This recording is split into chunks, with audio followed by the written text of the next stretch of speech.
Hello everyone, welcome to this class. Hopefully आप सब लोग बहुत बढ़िया हैं, आप सबकी पढ़ाई ठीक ठाक चल रही है। आज की जो क्लास है इसमें हम क्या पढ़ने जा रहे हैं? Strategies for procuring materials. So this is what we are going to discuss today. क्या डिस्कस करना है? इसके पहले का जितना मटेरियल है वो सब कुछ डिस्कस हो गया होगा, तो आज का मटेरियल डिस्कस करने में आपको बड़ा मजा आएगा। मतलब कहने का कि पहले का अगर समझ में आ गया है तो material you know it very well. क्या क्या मटेरियल है अगर आप जानते हैं तो बहुत बड़ी बात है, नहीं जानते हैं तो आज बताया जाएगा। वैसे वही सारा है जो पढ़ा हुआ है।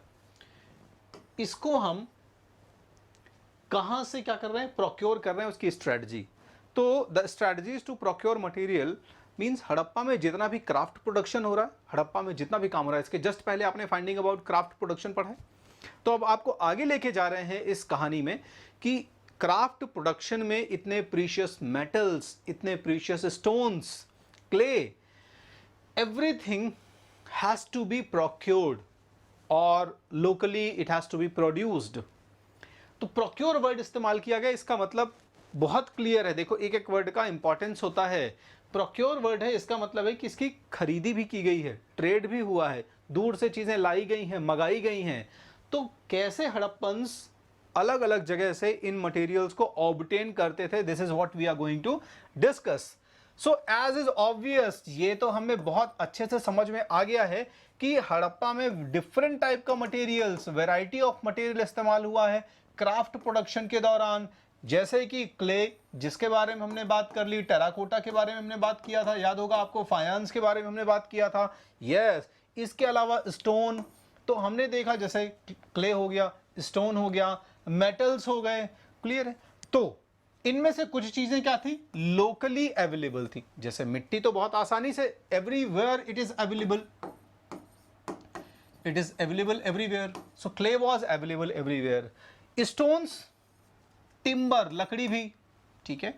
तो ध्यान रखना है, क्ले की बात कर ली हमने, स्टोन की बात कर ली हमने, टिम्बर लकड़ी की बात कर ली क्योंकि वुडन प्रोडक्ट्स भी है ना, और इसके अलावा मेटल की बात कर ली। तो इनमें से बहुत सारा मटेरियल तो आपको लोकल लेवल पर अवेलेबल था, लेकिन कुछ चीज़ों के लिए आपको क्या करना पड़ता था? Had to be procured from outside the alluvial plain. What is the meaning of alluvial plain? The meaning of alluvial plain means, alluvial means नदी के किनारे की जो साइट्स हैं उनके बारे में बात हो रही है। Most of the sites were located on the banks of reverse.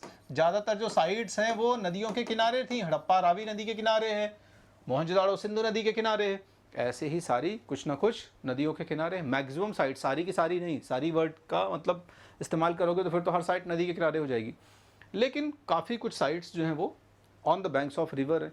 तो on the banks of river मतलब एलुवियल प्लेन, नदी का वो उपजाऊ जो मैदानी इलाका है उसकी बात की जा रही है। तो ये सब मिट्टियाँ और काफ़ी चीज़ें वहाँ से मिल जाती थी, लेकिन आपको मेटल वगैरह के लिए और कुछ टिम्बर्स वगैरह के लिए और कुछ प्रोडक्ट्स के लिए क्या करना पड़ेगा? एलुवियल प्लेन के बाहर जाना पड़ेगा, वहाँ से प्रोक्योर करके लाना पड़ेगा। तो कैसे लेके आते रहे होंगे? एक इंडिकेशन है terracotta toy models of the bullock cart. हमारे पास बैलगाड़ी का ये मॉडल देख रहे हो टेराकोटा का, इसमें मटकी रखी हुई है, मटके वटके रखे हुए हैं। ये दो बुल इस बैलगाड़ी को खींच के लेके जा रहे हैं। तो this is a toy model, ये एक खिलौना मॉडल है। लेकिन खिलौना किस चीज़ का होता है? खिलौना वास्तविक चीज़ का ही होता है, एक्चुअल चीज़ों का ही होता है। आप भी खिलौनों से खेलते हैं, गुड्डे गुड़ियों से खेलते हैं। आप तो नहीं खेलते लेकिन खेलते रहे होंगे। और मान लीजिए आप में से बहुत सारे अभी भी जैसे आप गेम्स खेलते हैं, तो गेम क्या है? गेम में भी जो वर्चुअल रियलिटी है उसमें एक्चुअल में रियलिटी को ही वर्चुअलाइज किया गया है ना। जैसे आप पबजी और बहुत सारे ऐसे गेम्स खेलते हैं, ठीक है। तो अब आप इंटरनेट पे गेम खेल रहे हैं तो वो गेम भी आपकी एक्चुअल लाइफ से जुड़ा हुआ है। तो यहाँ पे अगर टॉय मॉडल है, इसका मतलब है कि इसका इस्तेमाल किया गया होगा उन लोगों ने। और बुलक कार्ट का इस्तेमाल ये सजेस्ट करता है कि ये एक इंपॉर्टेंट मीन्स ऑफ ट्रांसपोर्टेशन था। मीन्स गुड्स को, सामान को, वस्तुओं को लाने ले जाने के लिए इस्तेमाल किया जाता था, ठीक है। और न सिर्फ गुड्स बल्कि लोगों के भी आने जाने का एकमात्र साधन हुआ करता रहा होगा। पैदल जाने के अलावा, नाव के अलावा लोग इस बैलगाड़ी का भी इस्तेमाल करते रहे होंगे। इस बैलगाड़ी में बैठ गए और बैलों को कहा चलो, ऑल राइट। सो जितना भी लैंड रूट था उस लैंड रूट के लिए बुलक कार्ट का इस्तेमाल किया गया होगा। इसके अलावा riverine routes along the Indus and its tributary Sindhu और उसकी झेलम, चिनाब, रावी, व्यास, सतलज, ये जो ट्रिब्यूटरीज हैं, ये ट्रिब्यूटरीज भी बहुत इंपॉर्टेंट क्या थी, route, riverine route. Riverine route का मतलब समझ गए हो, जो route made by the river, ठीक है। तो नदियों का जो बहाव है, फ्लो है, आपको मैं शायद क्लास 11th में भी ये पढ़ा चुका हूँ कि जो नदियाँ, जैसे मेसोपोटामिया में जब ट्रेड होता था तो टिग्रिस रिवर जो थी उसकी जो ट्रिब्यूटरीज हैं वो ईरान से कनेक्ट करती थी मेसोपोटामिया को। वैसे ही यहाँ पर इंडस वैली सिविलाइजेशन, इसकी लोकेशन बहुत अच्छे से आप लोगों ने देख रखी है पहले भी, और अगर वो नहीं याद है तो जल्दी से मैप देख लो फिर जाके बुक का।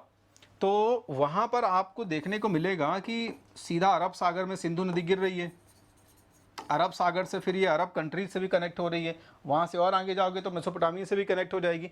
तो कुल मिला के दूर देशों से, डिस्टेंट लैंड से कनेक्ट होने के लिए रिवर रूट्स काम आते थे।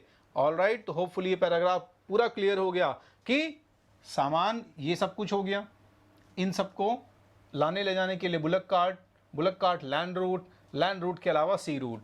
चलिए आगे बढ़ते हैं। Now materials from the sub continent and beyond. तो अब हम ये देखेंगे, मीन्स आर्कियोलॉजिस्ट के एक्सप्लोरेशन के बेसिस पर उन्होंने हमें क्या बताया कि जो हड़प्पा के लोग थे ये मटेरियल को ऑब्टेन करते थे सब कॉन्टिनेंट, मतलब इंडियन सब कॉन्टिनेंट की बात की जा रही है यहाँ पे। और ये वर्ड बहुत इंपॉर्टेंट इसलिए है, जब सब कॉन्टिनेंट ये कह रहे हैं तो इंडियन सब कॉन्टिनेंट का मतलब ये मत समझिएगा कि हड़प्पा और उसकी साइट्स, ठीक है, साइट्स के अलावा आसपास, जैसे साइट्स के अराउंड और फिर नीचे साउथ की तरफ भी ये लोग आ जाएंगे, साउथ इंडिया की तरफ से। इसका मतलब है कि उस जमाने में भी साउथ इंडिया के साथ में नॉर्थ इंडियन लोगों का कनेक्शन था, गोल्ड वगैरह यहाँ से ऑब्टेन करके लेके जाते थे, अभी पढ़ोगे। चलिए, so the Harappans procured materials for craft production in various ways, बहुत अलग अलग तरीकों से। उदाहरण के लिए settlement such as Nageshwar and Balakot, ठीक है। तो नागेश्वर, बालाकोट मैंने आइडेंटिफाई करवा दिया। लास्ट लेक्चर क्राफ्ट प्रोडक्शन को जो है उसमें मैंने साइट को आपको दिखा दिया था कि यहाँ पे नागेश्वर बालाकोट है।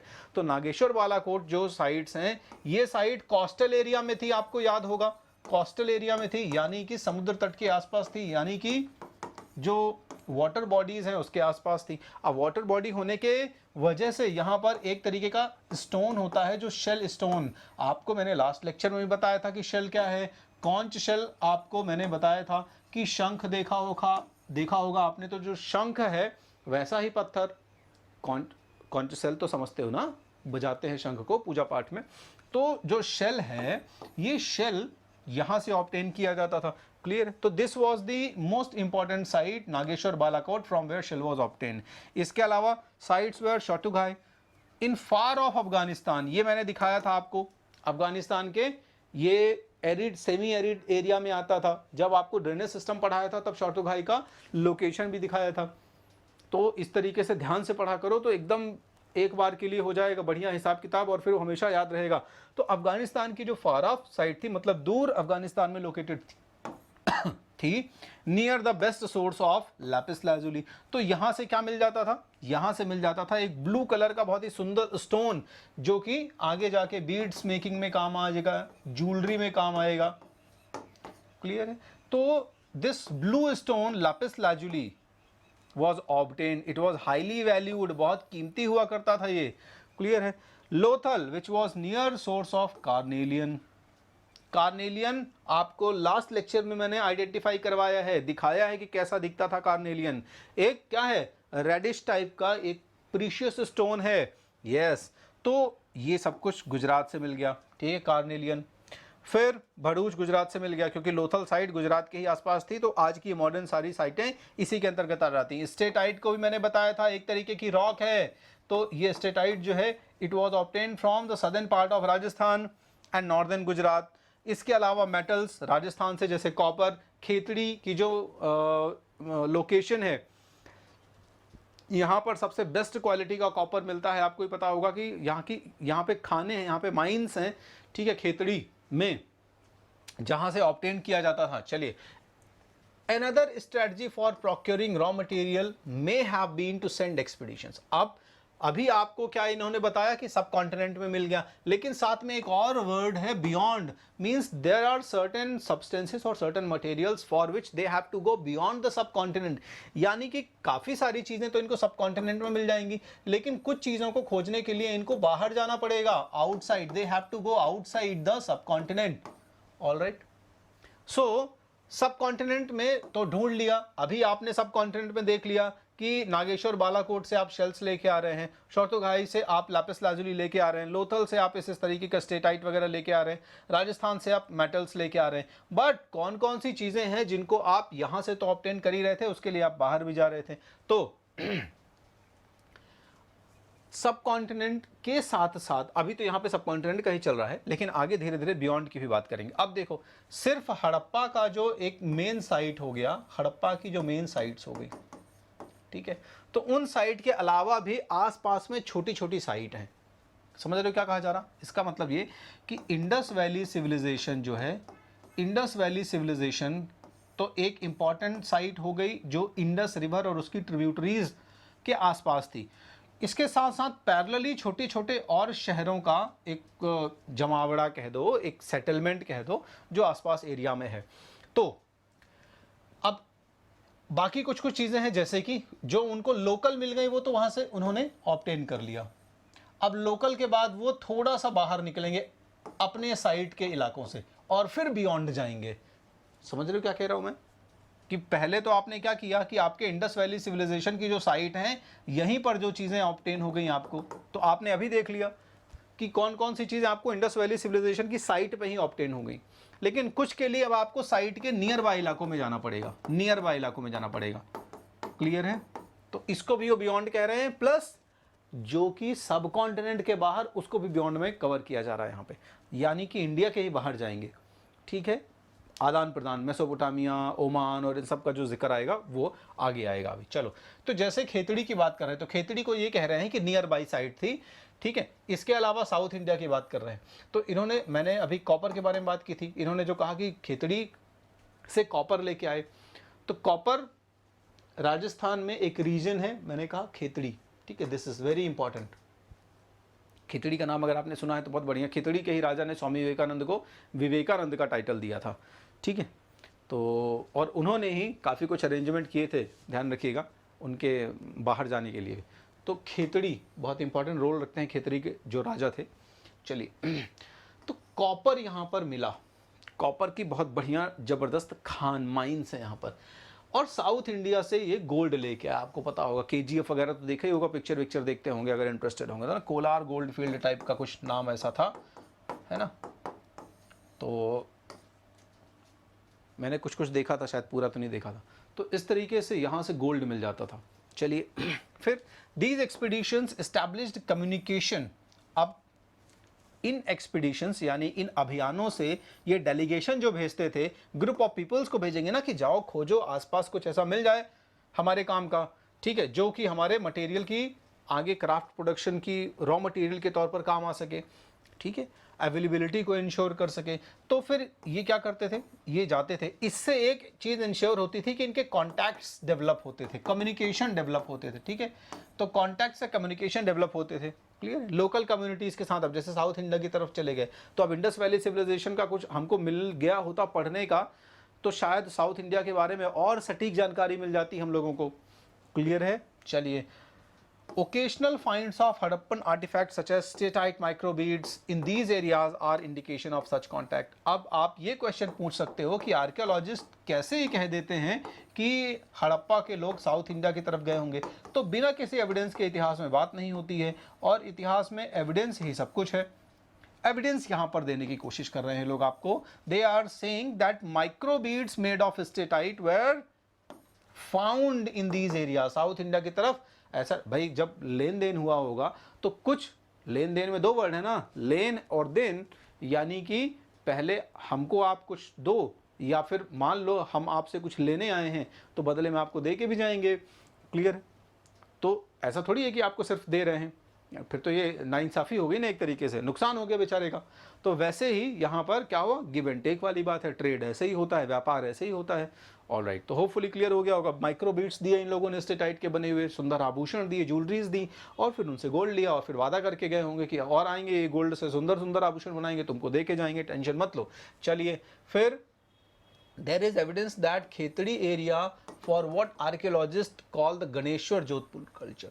उस जमाने में हड़प्पा से जो हमें एविडेंसेस मिले हैं, उन एविडेंसेस को आगे जाकर कुछ हिस्टोरियंस हैं, लोकल हिस्टोरियंस, जिन लोकल हिस्टोरियन ने, मैंने आपको कहा ना कि आसपास साइट्स थी, तो इस आसपास साइट्स का एक लोकल साइट का एग्जाम्पल दिया है कि गणेश्वर जोधपुर कल्चर, जीजे कल्चर लिख देता हूँ मैं शॉर्ट में यहाँ पे, ठीक है। तो Ganeshwar Jodhpur culture, it is a culture और it is a small site of 70 और 80 सिटीज़। ध्यान रखिएगा, जैसे सिंधु घाटी सभ्यता, इंडस वैली सिविलाइजेशन है, जिसमें छोटे मोटे 1000 के आसपास शहर रहे होंगे।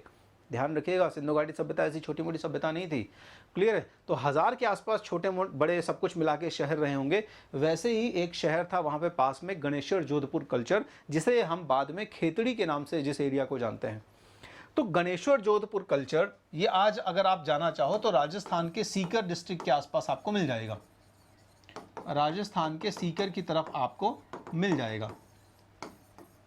तो this is a very important site. यहां से कॉपर की सप्लाई बहुत इंश्योर होती थी। और ऐसा क्यों इन्होंने इसको अलग साइट नाम दिया है? ऐसा इसलिए क्योंकि जब इनको यहां से बर्तन मिले, आर्कियोलॉजिस्ट ने जब बर्तन एक्सकेवेट किए, तो जो कॉपर कंटेंट मिल रहा है इनको, वो कॉपर कंटेंट खेतड़ी का ही है, लेकिन कॉपर की जो क्वालिटी है, गुणवत्ता है, वो गणेश्वर जोधपुर कल्चर के बर्तनों में ज़्यादा बेस्ट, ज़्यादा रिफाइन, ज़्यादा अच्छी है बजाय दूसरे साइट्स के। इसका मतलब इन लोगों ने ऑब्वियस सी बात है कॉपर को ट्रेड किया होगा, लेकिन अपने यहाँ चूंकि कॉपर बहुतायत में था, एबंडेंस में था, तो अपने यहाँ जो बर्तन बनाए उसमें और बेहतरीन क्वालिटी और बहुत ज़्यादा मात्रा में कॉपर इस्तेमाल किया होगा, क्लियर है। इसलिए इनका जो पॉटरी, इनका जो बर्तन बना है, ध्यान रखिएगा, ज़्यादातर जो कॉपर ऑब्जेक्ट्स के हैं ये थोड़ा सा अलग है। तो इसी से यहाँ इंश्योर होता है कि इन्हीं लोगों ने कॉपर सप्लाई किया होगा बाकी हड़प्पन साइट को भी। क्लियर हो गया? चलिए, now contact with distant land तो हमने देख लिया कि सब कॉन्टिनेंट में क्या क्या माजरा चल रहा था। अब हम देखते हैं कि कॉन्टिनेंट के बाहर क्या क्या, कैसे कैसे ट्रेड हो रहा था। तो ये लोग क्या कह रहे हैं, recent archaeological finds, recent archaeological find means to say कि अभी के कुछ रिसर्च जो है, आर्कियोलॉजिकल रिसर्च के बेसिस पर क्या हमें पता चल रहा है, रिसेंट रिसर्च के बेसिस पर हमें ये समझ में आ रहा है that copper was also probably brought from Oman. Clear है? तो इन्होंने कहा कि जोधपुर कल्चर हो गया आपका, यहां से तो लेके आए हुए कॉपर को। इसके अलावा एक साइट है, ओमान देश का नाम तो सुना ही होगा आपने, ठीक है, ओमान हो गया। ओमान के अलावा आपका यूएई, यूनाइटेड अरब एमिरेट्स का नाम तो सुना ही होगा सबने, यूएई का नाम सुना हुआ है, क्लियर है। तो यहां से भी कॉपर लाया गया है, क्लियर है। ओमान कहाँ लोकेटेड है?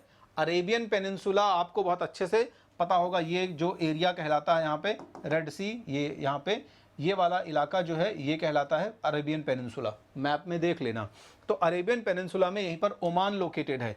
तो ऐसा क्यों समझ में आया, अभी आपको कंफर्म हो जाएगा, यहाँ पे साइट का नाम आ जाएगा। तो ठीक है, आगे मैं कहानी बता दूंगा जैसे जैसे जो कॉन्टेक्स्ट आएगा। तो देखो कैसे पता चला इन लोगों को, ओमान से लेके आ रहे हैं ये लोग। तो जब केमिकल एनालिसिस किया गया, जो भी कंटेंट है, जो भी बर्तन है, जो भी पॉट है, जो भी पॉटरी लेके आए होंगे, या जो भी ज्वेलरी या ऑर्नामेंट या क्राफ्ट में कॉपर इस्तेमाल हुआ होगा यहाँ का, तो पहले आर्कियोलॉजिस्ट ने कॉपर को मैच किया गणेश्वर जोधपुर कल्चर से। फिर उन्होंने देखा कि अगर मैच कर रहा है तो ठीक है, फिर उन्होंने देखा कि यार कॉपर क्वालिटी अलग है, कुछ कुछ कॉपर ऐसा है जिसमें ट्रेसेस ऑफ निकल मिल रहे हैं। निकल एक दूसरी धातु हो गई।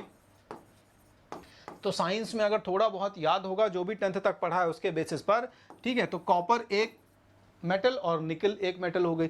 तो निकल जो मेटल होती है, इस निकल मेटल का कंटेंट जो है आपको किस में मिला है? कॉपर में मिला है।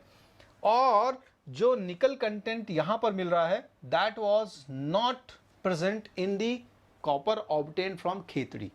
खेतड़ी से जो कॉपर मिला था उसमें निकल का कंटेंट नहीं है, यहां पर निकल के ट्रेसेस हैं। तो निकल के जो ट्रेसेस हैं, इससे ये प्रूफ हो रहा था कि खेतड़ी के अलावा भी कहीं से कॉपर आया है। ऑल राइट, चलो है ना, ये ओमानी कॉपर और हड़प्पन आर्टिफैक्ट्स, इन सब का जब उन्होंने केमिकल एनालिसिस किया तब तो उनको ये पता चला कि अच्छा एक ही तरीके का है। अच्छा, मेसोपोटामिया के साथ भी कनेक्शन था, मेसोपोटामिया से भी बातचीत हो ही रही थी, क्योंकि बहुत पहले भी मैंने आपको बाकी लेक्चर्स में बताया कि बहुत सारे जो आर्कियोलॉजिस्ट हैं ये वही आर्कियोलॉजिस्ट हैं जो इजिप्ट और मेसोपोटामिया में खुदाई करके आए। इसके अलावा मैंने क्या कहा कि हड़प्पा में जो आर्टिफैक्ट्स हैं यही आर्कियोलॉजिस्ट जब मैच कर रहे हैं चीज़ों को, तो इनमें से बहुत सारे लोगों ने ओमान वगैरह में काम किया था, उन्होंने मैच किया कि यार यहाँ जो कॉपर दिख रहा है हमें, ये कॉपर तो खिचड़ी का नहीं है, वे कहाँ का होगा। तो फिर मेसोपोटामिया वाली लिंक हुई यहाँ पे चीज़ें। मेसोपोटामिया में जो कॉपर मिला था वो भी ओमान से आया था, उसी टाइप का कॉपर यहाँ पे मिल रहा है, और मेसोपोटामिया में जो कॉपर आया था वो ओमान से आया था। तो इस तरीके से उन्होंने कहा कि अच्छा ओमान से इंडिया के लोगों ने भी कॉपर लिया होगा और वही मेसोपोटामिया गया होगा। तो इस तरीके से इसका मतलब इनका मतलब एक तरीके से आउटसाइड जो ट्रेड हो रहा था वो, है ना, बियॉन्ड सी जो ट्रेड है, समुद्र पार जो ट्रेड है वो होता था। चलिए, there are other traces of contact as well, इसके अलावा कुछ और अदर दूसरे ऐसे ट्रेसेस मिल रहे हैं हमें, कुछ और ऐसे वेज मिल रहे हैं, तरीके मिल रहे हैं। अ डिस्टिंक्टिव टाइप ऑफ वेसल, एक बर्तन स्पेसिफिक टाइप का मिला। ये बर्तन देख रहे हो आप, देख रहे होगे बहुत बढ़िया से आपको ये बर्तन दिख रहा होगा, ठीक है। ये तो ये सुराही नुमा जो बर्तन देख रहे हो ना, ये बड़ा सुंदर टाइप का बर्तन है, बहुत ही बेहतरीन टाइप का बर्तन है ना। चलो, तो इसमें क्या है, ये एक हड़प्पन जार है, ये ब्लैक कलर की मिट्टी से बना हुआ है, ध्यान रखिएगा। ये एक तरह की क्ले है, इसको बढ़िया बेक करके बनाया गया, इसलिए ये डार्क हो गया है, ऐसा नहीं कि कुछ काला पेंट पोत दिया गया होगा अलग से, ध्यान रखिएगा। क्लियर है। चलो, तो पॉलिश करके इस तरीके से बेहतरीन तरीके से बनाया गया है इसको, ठीक है। और इसके ऊपर काली मिट्टी की एक पुताई, मैंने कहा ना कि एक ब्लैक जो आप लेयर देख रहे हैं that is a black clay, काली मिट्टी से इसको बाकायदा पुताई करके बनाया गया है ये। चलो, has been found at Omani side. अब ओमान में खुदाई जब की गई तो ओमान तो डेजर्ट इलाके में पाया जाने वाला एक एरिया है, या कह दो कि ओमान में ऐसी मिट्टी, काली मिट्टी कहाँ मिल जाएगी, ठीक है। ओमान में तो ब्लैक सॉइल मिलनी नहीं है हमको। अब आर्कियोलॉजिस्ट ने कहा कि इतनी सुंदर काली मिट्टी कहाँ से लेके आ गए लोग, रेगिस्तानी लोग, ठीक है। तो फिर इनको समझ में आया कि अच्छा ये काली मिट्टी तो इधर ऊपर से इंडिया की तरफ आई होगी। तो इनको अंदाज़ा लग गया कि ओके, कॉपर लेके आए होंगे हड़प्पा के लोग ओमान से, तो ओमान के लोगों ने भी कहा होगा कि हमको कुछ देते जाओ।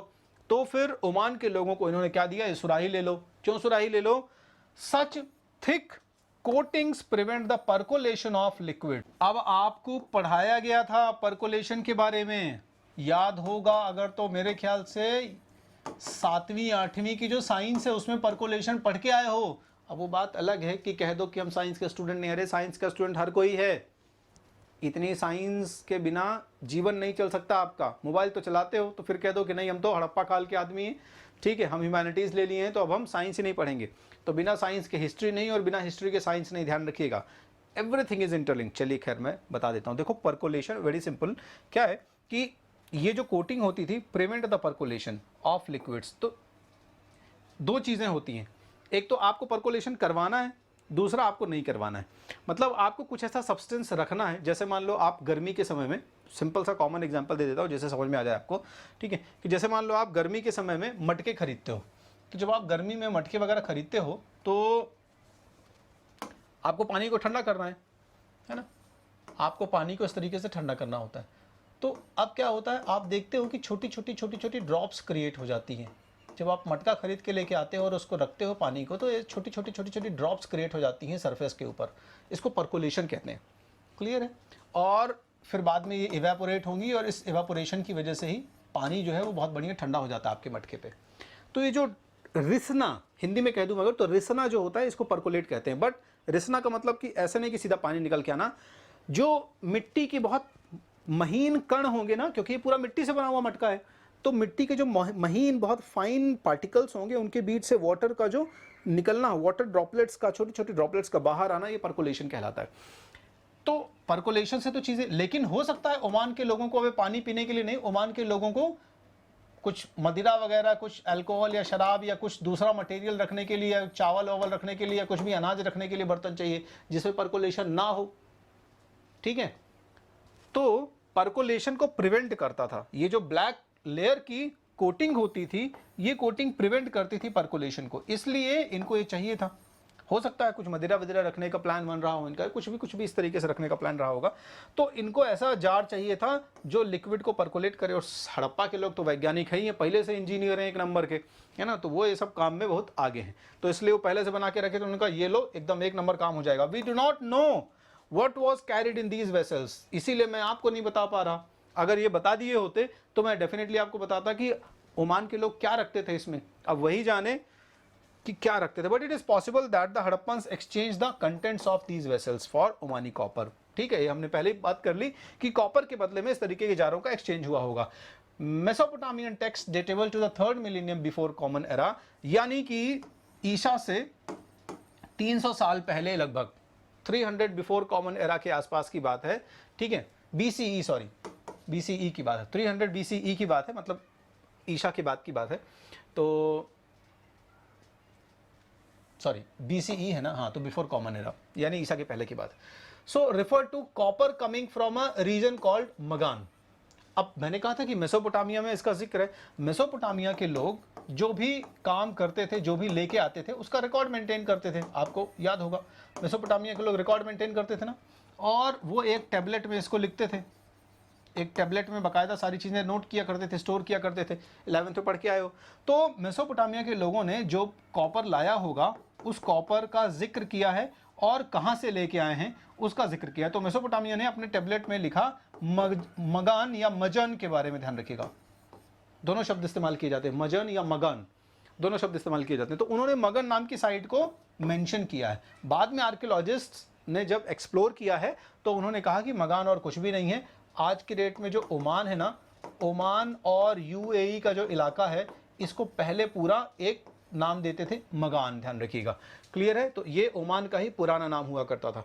क्लियर है, और वहां पर भी निकल का ट्रेस हमको मिलता है मेसोपोटामिया। ये मैंने पहले बता दिया आपको कि मेसोपोटामिया के भी कॉपर में निकल का ट्रेस, और इंडिया के भी कॉपर में निकल का ट्रेस, और मेसोपोटामिया के टैबलेट में मगान का जिक्र। तो इस तरीके से आर्कियोलॉजिस्ट जो थे, इन लोगों ने पूरी कड़ी जोड़ ली कि CID टाइप में ना, जैसे CID वाले कड़ी जोड़ते हैं वैसी। Other archaeological finds suggestive of long distance contact include Harappan seal, weight, dice and beads. इसके अलावा एक तो हमें कॉपर का जिक्र मिल गया, कॉपर के अलावा हड़प्पा की जो सील है, हड़प्पा के जो वेट्स हैं, हड़प्पा की जो डाइसेस हैं, बीड्स हैं, ये हमें अलग अलग जगहों पर, जैसे मगान में ये भी चीज़ें मिल गई, मेसोपोटामिया में ये सब चीज़ें मिल गई। हड़प्पा की सील मेसोपोटामिया में मिल रही है, जैसे वो पशुपतिनाथ वाली, जैसे वो सांड वाली। ठीक है, ये सारी सील आपको कहाँ मिल गई हैं? मेसोपोटामिया में मिल गई हैं। इसका मतलब मेसोपोटामिया गए होंगे लोग ट्रेड करने, मेसोपोटामिया के लोग आए होंगे यहाँ पे कोई ना कोई चीज़ ले हुए के। चलो, so in this context it is worth noting. तो अब हमको पॉइंट्स नोट करने हैं, यानी कहने का कि अब हम ये फाइनल नोट कर सकते हैं। इस फाइनल नोट पर अब हम जा सकते हैं, कंक्लूजन पर जा सकते हैं कि Mesopotamian text mention contact with regions named Dilmun. क्या नोट करना है कि मेसोपोटामिया में एक और साइट है जिसका जिक्र है। कौन सी साइट है? Probably the island of Bahrain. तो इन्होंने कहा कि यार एक और साइट है जहां से हम लोग कुछ चीजें लेके आते हैं। क्लियर है, और इनफैक्ट मेसोपोटामिया के जो लोग हैं ना सिर्फ इसका जिक्र करते हैं, वो एक और नाम का जिक्र करते हैं, मेलुहा। मेलुहा का जिक्र करते हैं।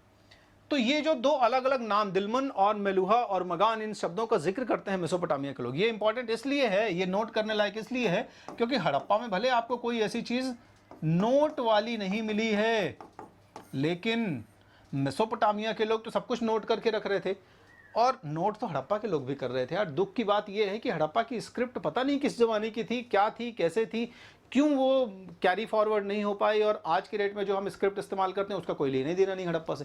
क्या रहस्य है? शायद कभी पर्दा उठे, इससे तो मज़ा आए। हड़प्पा का सब चला गया, मेसोपोटामिया के लोग, आपको याद होगा, पता नहीं कितना, लेकिन जब मैंने आपको पढ़ाया था इंट्रोडक्शन में, तो मैंने बताया था कि मेसोपोटामिया में जो स्क्रिप्ट लैंग्वेज इस्तेमाल करते थे ये लोग, ये क्या हुआ, भले वहाँ पे साइटें बदलती रही थी, जैसे सुमेर आया, अक्कड़ आया, असीरियंस आए, बेबीलोनियंस आए, सिकंदर आया, सिकंदर के बाद रोमन्स आ गए, इतना लंबा समय आ गया, बदल गए, बाद में ग्रीक लैंग्वेज आ गई, लैटिन लैंग्वेज आ गई, अरामिक लैंग्वेज आ गई, लेकिन कहीं ना कहीं बेसिक स्क्रिप्ट में वो चीज़ें थी, यानी पूरी तरीके से डिसअपियर नहीं हुई। ये लोग जो आगे बढ़े ना, ये लोग इसको थोड़ा बहुत इंटैक्ट करके रखे हुए थे, इसलिए बाद में जब डिकोड करने की बात आई ना तो ये हड़प्पा का जो टेबलेट है वो डिकोड हो पाया।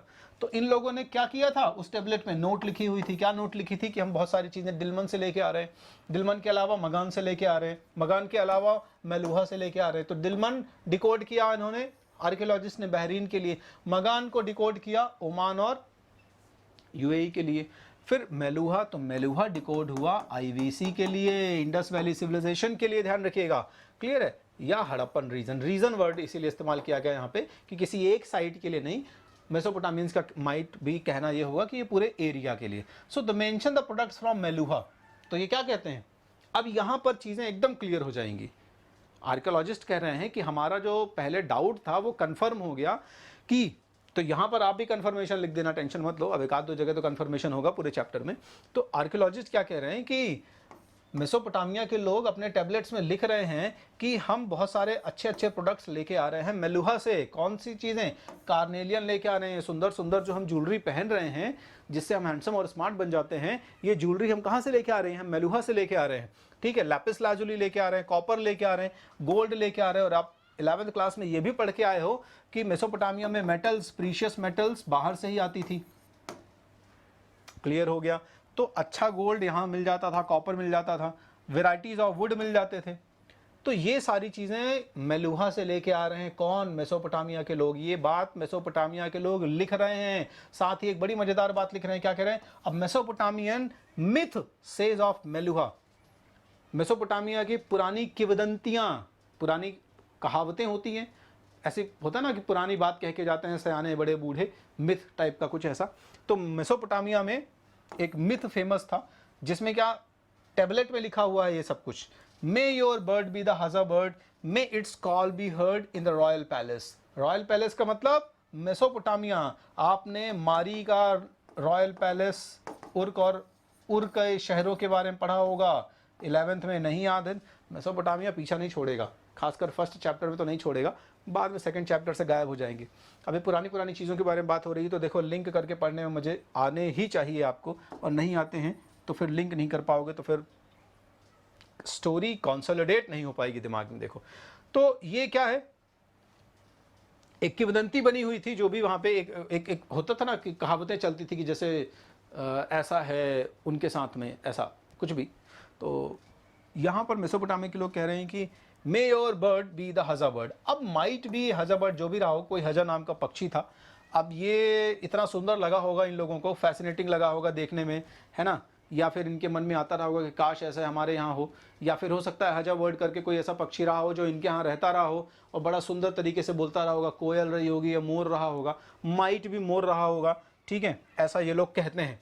आर्कियोलॉजिस्ट का मानना है ये कि हज़ा बर्ड और कुछ नहीं, मोर रहा होगा, क्योंकि इंडिया में बहुत सुंदर तरीके से इसको सेलिब्रेट करते हैं, इस तरीके सेलिब्रेट ही करते हैं, मतलब सेलिब्रेट कहने का मतलब उसको एक सेलिब्रिटी जैसे ही माना गया ना। मोर को आप कितना बढ़िया सुंदर तरीके से नाचने लगता है तो आप लोग उसके पंख लेके आते हो घर में, किताब उताब में रखते हो कि विद्या बढ़ जाएगी, है कि नहीं। भगवान कृष्ण उसको अपने सर पे लगाते हैं, तो थोड़ा सा सुंदरता के लिए भी है। तो मेसोपोटामिया के लोग कह रहे हैं कि may your bird be the haja bird, कि आपका ये जो हज़ा बर्ड है, ठीक है, मतलब आपका जो पक्षी इंपॉर्टेंट पक्षी हो, है ना, वो हज़ा बर्ड हो, और वो जब बोले तो उसकी सुंदर आवाज़, मनमोहक आवाज़ हमारे मारी के महलों तक, रॉयल पैलेस तक सुनाई दे। तो it is a kind of indication. क्या इंडिकेशन है कि कितना बेहतरीन इन डेप्थ रिलेशन रखना चाह रहे हैं वो लोग आपसे, कि आपके यहाँ कोयल और मोर बोलें और सुनाई हमारे यहाँ दे, गला नहीं फट जाएगा मोर का, ठीक है। लेकिन फिर भी ये क्या है, ये प्यार है मेसोपोटामिया के लोगों का कि आपके यहाँ हज़ा बर्ड बोले और सुनाई हमारे यहाँ दे। तो आर्कियोलॉजिस्ट को लगा कि हज़ा बर्ड और कुछ नहीं, वही मोर है। चलिए, it is likely that communication with Oman, Bahrain और Mesopotamia was by sea. Obvious सी बात है, ऑब्वियस सी बात इसलिए है क्योंकि अगर आप मैप देखोगे, अभी मैंने इसीलिए आपको अरेबियन पेनिनसुला के बारे में बता दिया, तो जब आप देखोगे इंडस वैली सिविलाइजेशन का मैप तो आपको तुरंत ये आइडिया लग जाएगा। क्या आइडिया लग जाएगा कि अरब सी हो गया इधर, और यहां से फिर अरेबियन पेनिनसुला शुरू हो गया, क्लियर है। और उसके बाद आप ऊपर यहीं से अरेबियन पेनिनसुला से होते हुए इधर मेसोपोटामिया से कनेक्ट हो जाओगे, इधर अरब कंट्री से कनेक्ट हो जाओगे, ऑलराइट।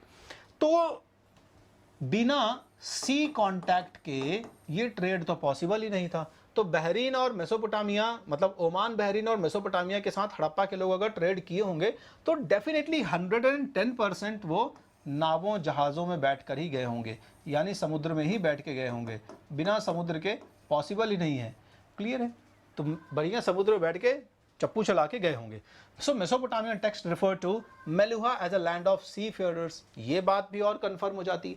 तो हमारे बारे में हमारे जितना हमारे डॉक्यूमेंट से नहीं पता चलता उतना मेसोपोटामिया के टेबलेट्स हमारे बारे में बता देते हैं।